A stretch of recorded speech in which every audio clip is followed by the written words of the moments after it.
Hi guys, welcome to my channel. My name is Amy. If you are new here, if you're returning, welcome back. Thanks so much for coming.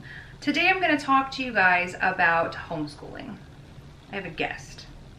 Side note, we have a thing with animals. We rescue them, we take care of them, and then they never leave. This one here is actually Timothy. He is a cat that an elderly neighbor of ours had, and she took care of. He was kind of outdoors. He had been dropped in the neighborhood several years ago. She took him in, she moved, she couldn't keep him. My son volunteered to take care of him. He got attacked by a wild animal. We took him to the vet. He had to have the wound cleaned, and then he had to be inside for a few days.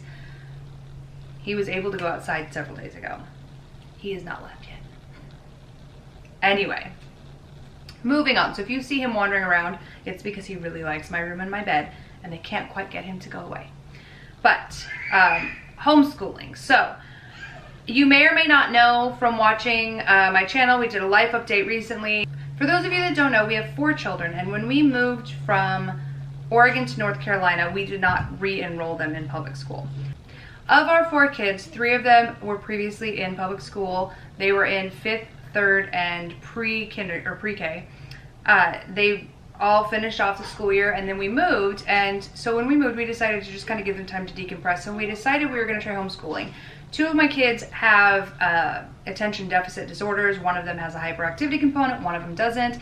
One of them learns very well, is very smart, but has some like social anxiety and some issues, and so is a little shy and withdrawn and gets stressed out in like, you know, high pressure situations. One of them is very outgoing, very social, not so much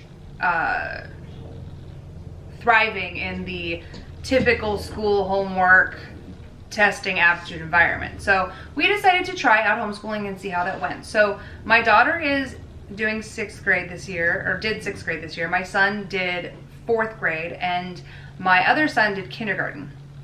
So what we kind of did was we did what's kind of like a deschooling thing, and you can read about it on the internet. If I can find a good link to something that explains it, I will for you.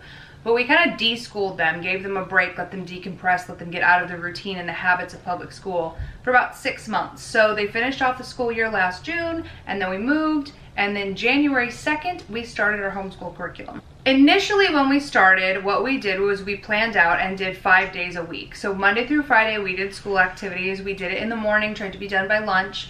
Eventually we kind of realized that that was just a bit not really with what we were wanting to go with, so we dropped it down to 4.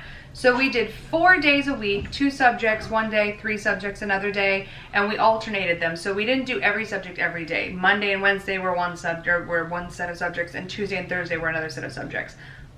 So, and I'll go into what those were in just a second, but we basically tried to keep it between like 60 and 90 minutes, so it wasn't a huge thing, it wasn't super strenuous, and that was just when we were sitting down doing structured time. We still, of course, learn. If we go out, we talk about things. If something comes up or there's a question, we look it up and we discuss it outside of, you know, the homeschool time, outside of the classroom. So it's not like that's the only time my kids are learning, but that was the structured time that we were spending with them. And that actually seemed to work out really, really well. So the subjects that we studied to start off with were science, language arts, writing, typing, or handwriting, typing, and history.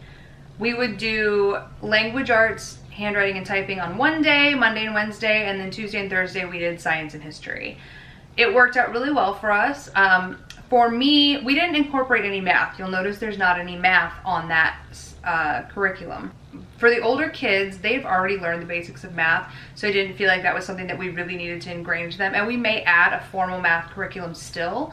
We just haven't done it yet. They do get on Khan Academy and do things like that because they like to play the games, do the exercises and whatnot, and just use that to kind of keep up to snuff on their skills and maybe learn new things as they want to. But it's not something that we've put a whole large emphasis on. They're only, you know, 6th and 4th grade. I know there's probably a lot of feelings of controversy about that. Quite frankly, it works for our family and they're doing great and they're very smart kids. So we just don't have any math in our curriculum right now. So we started out with just all one brand of curriculum. We've never done this before, so I didn't have a whole lot of experience, and so I just kind of looked around. I know a couple of people who homeschool and kind of, you know, saw what their experiences were, and what we went with for the first 6 months, if you will, was the good and the beautiful. This curriculum is a faith-based curriculum. It is by and large non-denominational. The author of the curriculum is LDS, and she's very open about that. She's very upfront about it. There is a lot of supplemental like LDS literature that you can go use to go with the curriculum, but for the most part, they do a good job of remaining kind of non-denominational, just general Christian stuff. And I've actually found that it's not overly like indoctrinating. And I know that that sounds funny, like you want a faith-based curriculum, but you don't want to indoctrinate. But hear me out. It's not like it's super heavy on the you know, oh, like this is how I can't even explain it. It's still good factual actual teaching information that will educate your children. It's not like weird cultish indoctrination. And I don't mean that offensively, because obviously I go to church and have beliefs. I found that it was pretty well rounded. It's good. The language arts is good. It's very easy to go through. It's very easy to explain to the kids. They get it. They walk through it. And I feel like that's kind of important, especially earlier on, maybe to learn, kind of help with like learning, you know, phonics and things like that. I don't know how much of that will go with in the future, but it works for now. So we would do, Mondays we would do typing, handwriting, and language arts, and then Tuesdays, like I said, science and history. Now the science stuff for the good and the beautiful is actually kind of cool. It comes with different, like the first unit that we did was space and the solar system, and so we learned about, you know, the planets and the solar system and meteors, meteorites, meteors, meteoroids, the differences, all this stuff. So we learned about that, and there was little experiments and things that can go along with it that are fun. They're very easy, very little prep. I really liked how it went. The second unit that we did was kingdoms and classifications, and the kids also really enjoyed that. We have a little microscope that we had already bought ahead of time in anticipation of homeschooling, so we used that and it was a lot of fun. We have several other units that we haven't gotten to yet. Arthropods, like, you know, bugs and stuff, weather patterns, the human body development, things like that. We just haven't gotten to those, so we'll get to those in the next school year. So we'll probably use the science curriculum again in the coming year, as well as the language arts curriculum. I really like the handwriting and typing because they're very simple. They're not like get on there, play games. It's like you just type into a Word document, you practice writing, and it introduces cursive, and so I think that's very important. A lot of people are like, oh, no cursive, but I think it's important because a lot of our historical documents, you know, the Magna Carta, the Constitution, those are all written in cursive, and if you don't understand cursive and how to write it, it's very difficult to read. So I think that it's important for them to learn that, and also I want them to learn handwriting because I like to be able to read what my children are writing. I like to be able to read what grown adults are writing, and if they don't learn at some point in their life, you won't be able to read what they're writing. So we do that, and I think we'll probably stick with those. Those have worked really well for everybody, and so we will keep those going into the coming school year. The thing that we probably are going to end up changing is the history curriculum. Now I do like the way that the good and the beautiful has it laid out. They have it set so it's 4 different years. You have year 1, 2, 3, and 4, and they're meant to be cycled through. So you can go through them more than once. If you start when your kid is in 1st grade, you can go through it, you know, all the way to 12th grade if you want to, and it just kind of reviews, and it doesn't go chronologically necessarily. It goes all the way from creation to current and hits certain spots, and then year 2 will fill in more spots and 3 will fill in more until you have at the end of year 4 a complete timeline with all the history. I do like how it does that. It's got multi-level activities for different grade levels, so you can do it as a family sit down thing. You don't have to do each individual child, so that's fantastic. I just felt like there are some aspects and just subtle ways that things are worded that don't necessarily fall in line with the way that I want to teach my children history. And I'm not saying anything against the curriculum. If it works for you, that's fantastic. It doesn't not work for us, but I have to kind of like read ahead and pick out the parts that I don't want to present the way they're presented. And I don't mean like changing facts. I mean like, I don't want to refer to all people who were not of the Christian religion as heathens. I feel like that might, like, something about the wording just rubs me wrong. And so I had to go through and kind of edit that out when it was in there. And it kind of glosses over the conquering of America and, you know, all that stuff with the Native Americans as like God's will. And that's not something that I believe. Especially not since my children are registered Native American tribal members. I don't feel like teaching them that the white people coming and taking all their land was God's will, because I don't think that's what it was.